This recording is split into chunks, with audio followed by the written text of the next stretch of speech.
ওয়া ইজাল ইরশারু উরতিলাত, যখন 10 মাসের গর্ভবতী স্ত্রীসমূহ উপেক্ষিত হবে। সূরা তাকবীরের প্রথম 3টি আয়াতে আল্লাহ সুবহানাহু ওয়া তাআলা বর্ণনা করেছেন যে সেদিন সূর্য আলোহীন হয়ে পড়বে, সেদিন নক্ষত্রগুলো ডাল অস্পষ্ট হয়ে পড়বে এবং এগুলো বিক্ষিপ্ত হয়ে পড়বে। সেদিন যে পাহাড়গুলোকে আমরা দেখতে পাচ্ছি শক্ত মজবুত ঘাঁটি হিসাবে, সেগুলো সেদিন ভাসমান হয়ে পড়বে।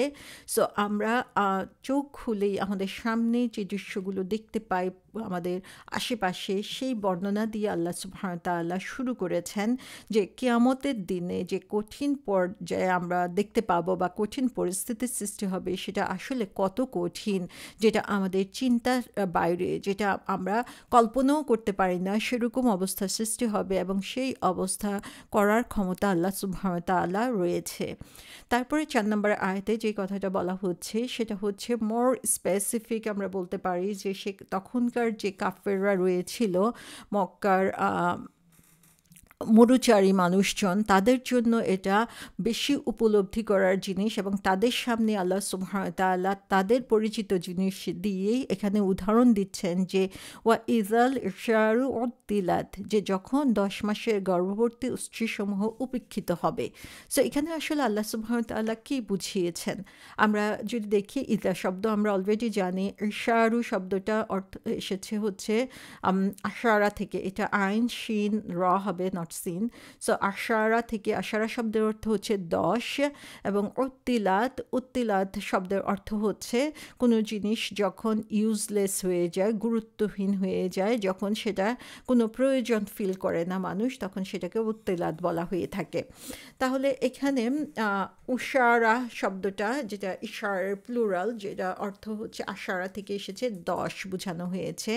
তার মানে হচ্ছে 10 মাসের গর্ভবতী উটকে বোঝানো হয়েছে। সো আমরা যদি আরবের দৃষ্টিকোণ থেকে চিন্তা করি তাহলে দেখব যে আমাদের কাছে হয়তো বা উটের গুরুত্বটা আমরা বুঝতে পারছি না, যেহেতু আমরা ইউজ টু না উটের ব্যাপারে। কিন্তু আরবের মানুষের জন্য ঠিক তখনকার সময়ে উট হচ্ছে খুবই দামি এবং গুরুত্বপূর্ণ একটা জিনিস।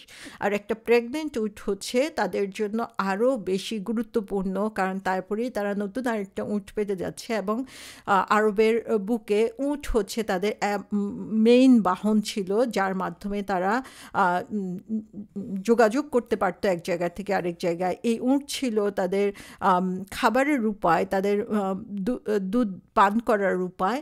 সো এই উট হচ্ছে তাদের সবচেয়ে বড় সঙ্গী এবং একটা উট ছিল তাদের জন্য খুবই এক্সপেন্সিভ, খুবই দামি জিনিস। সো 10 মাসের গর্ভবতী একটা উট তাদের কাছে হচ্ছে সোনার হরিণের মতো, যে অত্যন্ত গুরুত্বপূর্ণ একটা সামগ্রী বা বস্তু ছিল, যেটা হচ্ছে যে কিছুদিনের মধ্যেই যেটা নতুন আরও উটের জন্ম দিবে এবং এটা তাদের জন্য হচ্ছে বিরাট একটা সম্পদ বলা যায়। এবং উত্তিলাত শব্দটা বলা হয়েছে এবং এখানে আত্তালা শব্দের অর্থ হচ্ছে কোনো কিছু ইউজলেস হয়ে যাওয়া। সো আরব ইসলামের পূর্বে, ইসলামের যে জীবন সেটার পূর্বে আরবরা একজন মহিলাকে আত্তালা বলতো যদি সে হচ্ছে প্রচুর পরিমাণে জুয়েলারি না পড়তো, কারণ হচ্ছে শি ইজ নট অর্থিট, যে তার কোনো মূল্য নাই যখন সে নিজেকে বিউটিফাই করবে না অন্যদের সামনে। সো এটাই ছিল তাদের মাইন্ডসেট, যে একজন মহিলা যখন সাজগুজ করে সজ্জিত হয়ে মানুষকে প্রদর্শন করবে, তাদের কাছে সেটাই ছিল, যদি না করে সেটা ছিল গুরুত্বহীন মহিলা, যে তার কোনো ভ্যালু তাদের কাছে ছিল না। সেখান থেকে মুআত্তাল শব্দটার অর্থ হচ্ছে যে কারো চাকরি ছিল এবং চাকরিটা চলে গিয়েছে, এখন সেই চাকরিটা চলে যাওয়ার কারণে তার কি ভ্যালু এখন সোসাইটিতে, তার পরিবারের কাছে তার কোনো ভ্যালু নাই। সো তখন তাকে মুআত্তাল বলা হয়ে থাকে। এবং এখানে আমরা দেখি আল্লাহ সুবহানাহু ওয়া তাআলা বলছেন যে যখন সমস্ত কিছু চেঞ্জ হয়ে যাচ্ছে, সূর্য, নক্ষত্র এবং পাহাড়ের মধ্যে চেঞ্জ হচ্ছে, তখন দেখা যাবে এই যে এক্সপেন্সিভ ওয়েলথ তাদের কাছে মোস্ট ভ্যালুয়েবল যে জিনিসটা, সেই জিনিসটাও হচ্ছে তাদের কাছে ইউজলেস হয়ে যাবে।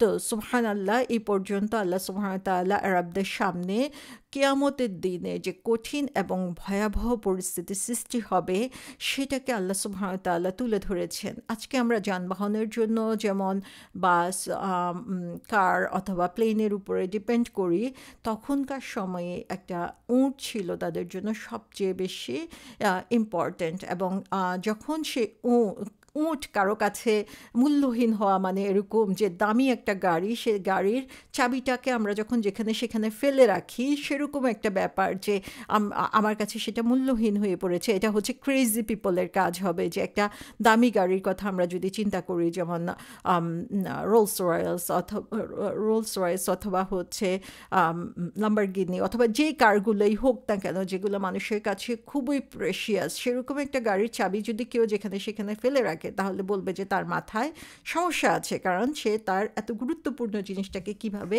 ফেলে রাখে। তো সেদিন হচ্ছে কিয়ামতের দিন এরকম অবস্থা হবে যে মানুষের কাছে এরকম গুরুত্বপূর্ণ দামি জিনিসও সেদিন গুরুত্বহীন হয়ে পড়বে, এবং সেদিন তার অবস্থা এমন হবে যে সে তার প্রতি ভ্রুক্ষেপও করবে না সেরকম গুরুত্বপূর্ণ জিনিসের ব্যাপারে। এখানে এই আয়াতটার ব্যাখ্যায় বিভিন্নভাবে এই শব্দটা ব্যাখ্যা করা হয়েছে। যেমন ইকরিমা এবং মুজাহিদ বলেছেন যে ইশার হচ্ছে প্রেগনেন্ট শি ক্যামেল। মুজাহিদ বলেছেন উত্তিলাত শব্দের অর্থ হচ্ছে যেটাকে অ্যাবান্ডন করা হচ্ছে, ফেলে রাখা হচ্ছে, এবং যেটার কোনো মূল্য মানুষের কাছে নাই। ওবাই বিন কাব রাদিয়াল্লাহু বলেছেন যে, এবং আদ-দাহাক বলেছেন যে তাদের যে মালিক তারা সেগুলোকে সেদিন নেগলেক্ট করবে, সেগুলোর কোনো প্রয়োজন অনুভব করবে না। আর রাবি বিন খোসাইম বলেছেন যে সেদিন সেই শি ক্যামেল তাদের কোনো কাজে লাগছে না, তারা সেখান থেকে দুধ পান করছে না বা সেগুলোকে বেঁধে রাখছে না, এবং সেগুলোকে যেমন তেমনভাবে ছেড়ে রাখছে, যেটা আমরা নর্মাল জীবনে কখনোই চিন্তা করতে পারি না। আর দাহাক বলেছেন যে তাদেরকে এমনভাবে ফেলে রাখা হবে যে কেউ তাদের দেখাশোনার জন্য থাকবে না। তাহলে এই সবগুলো কথাই কিন্তু একটা জিনিসই বোঝানো হচ্ছে, সেটা হচ্ছে যে যে উটের কথা বলা হচ্ছে খুবই বেস্ট টাইপ অফ উট, এবং সেটা হচ্ছে সবচেয়ে বেশি এক্সপেন্সিভ। সব উটের মধ্যে এক্সপেন্সিভ, যে কোনো সময় এটা বাচ্চা দিবে, এবং বাচ্চা দেওয়ার মাধ্যমে যেমন আরেকটা উট পাচ্ছে, সাথে সাথে সেই দুগ্ধ পান করাটাও তাদের জন্য অত্যন্ত গুরুত্বপূর্ণ ছিল। তাদের জন্য আরও বাহন, আরও গুরুত্বপূর্ণ সম্পদের সৃষ্টি হলো এটার মাধ্যমে, এবং সেই কিয়ামতের দিনে এই সম্পদ তাদের কাছে কোনো গুরুত্বই বহন করবে না।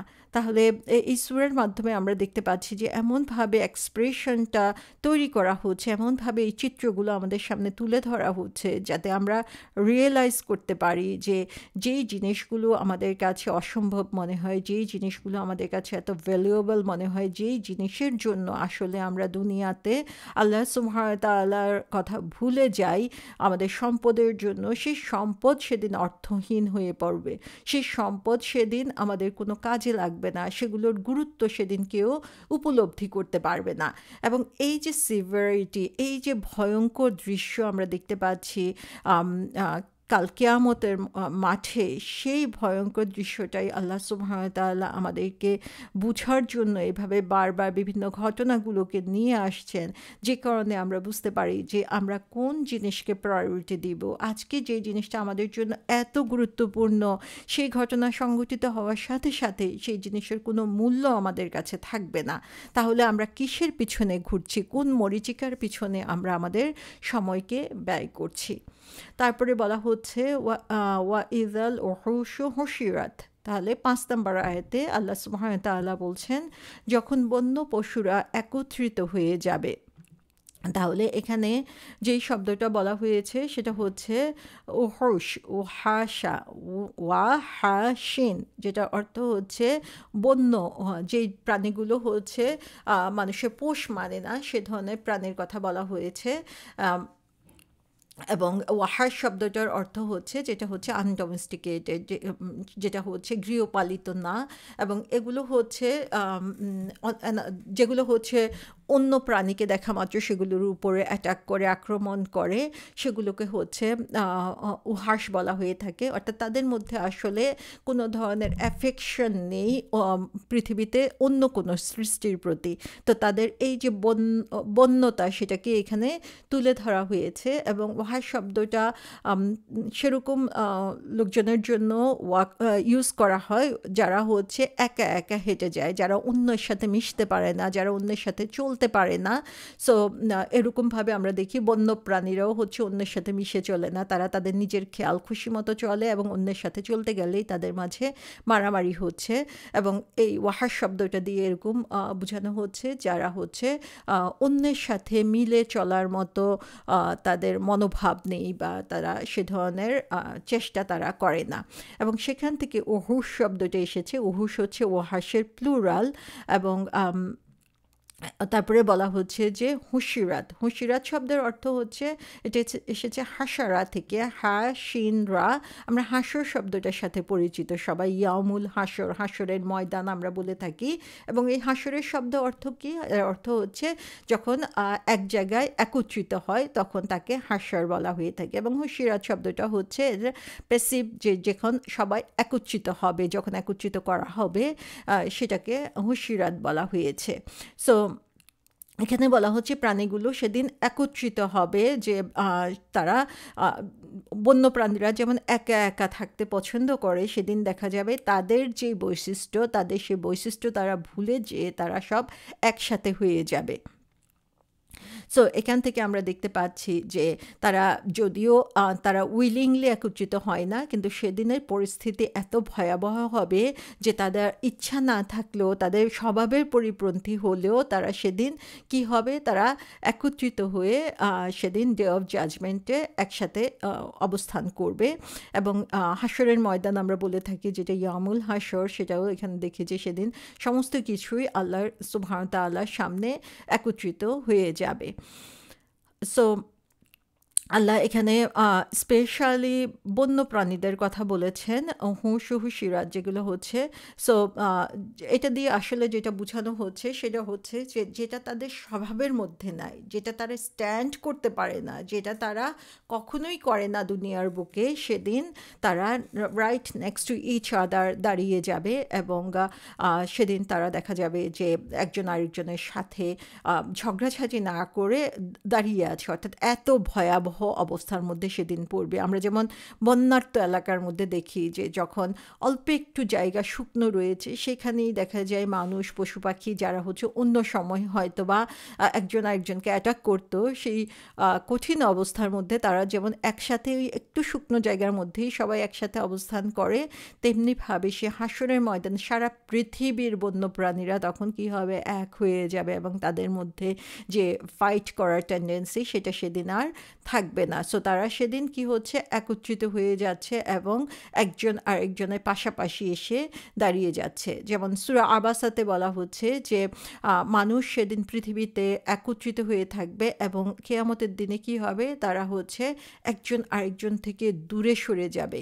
সূরা তাকবীরে বলা হয়েছে যে বন্য প্রাণীগুলো আগে দূরে ছিল এবং এখন তারা একত্রিত হয়ে যাচ্ছে। তার মানে হচ্ছে টোটাল রিভার্সাল, যে আমরা এখন দুনিয়াতে যা দেখতে পাচ্ছি এক্সট্রিম ফিয়ারের কারণে ডে অফ জাজমেন্টে সেদিন সেটা আর আমরা দেখতে পাবো না, সেদিন সমস্ত কিছুই চেঞ্জ হয়ে যাবে। তো এখানে আমরা দেখতে পাই যে আল্লাহ সুবহানাহু ওয়া তাআলা এখানেও দুনিয়ার যে স্বাভাবিক নিয়ম আমরা দেখতে পাচ্ছি, সেই স্বাভাবিক নিয়ম আমরা দেখতে পাবো না, স্বাভাবিক নিয়ম সেদিন চেঞ্জ হয়ে যাবে এবং আল্লাহ সুবহানাহু ওয়া তাআলা সেই স্বাভাবিক নিয়মের যে ব্যত্যয় ঘটবে সেটাই এখানে উল্লেখ করেছেন, যে সেটা কিভাবে সম্ভব, সেটা সম্ভব হবে শুধুমাত্র আল্লাহর ভয়ে ভীত হওয়ার কারণে।